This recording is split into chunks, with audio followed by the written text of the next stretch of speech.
भोले शंकर जी हमारे भाव खा करके जब नशा में हो गए तो प्यास लगा, उनकी अलग सुखा रही थी। तो पार्वती से भोला जी कहेंगे, हे पार्वती जाए करके हमको कहीं से एक कमंडल जल लाए के यहाँ करो। तो ये आगे हमारे ढीले भैया यादव जी के तरफ से 20 रुपया ग्राम वर्गा के निवासी, ये 20 के बदले 20 लाख रुपया की संपदा करे। हमारे लोग के तरफ से आशीर्वाद है, भगवान उनको भला करे। तो ये चलो, तो पार्वती जी उठाए कमंडल चल रहे, तो देखिए किस तरीका से जाती है। अरे कई कई सिंगार हमारे सिंगार के जैसे तो हार ताई सिंगार की है।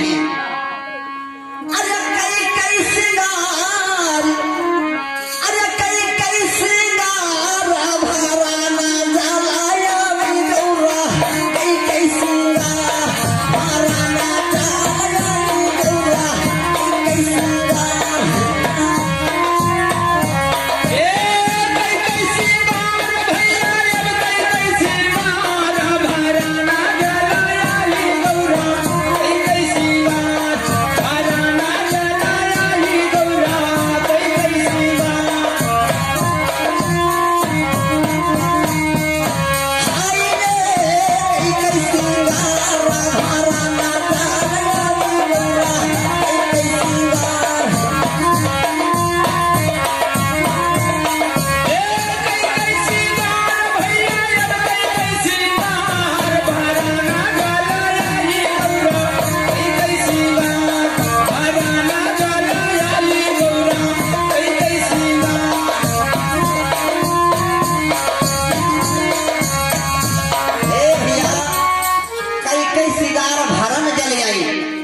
पार्वती जी खूब बढ़िया श्रृंगार की हैं और उठाए कमंडल भरे चलते हैं जब।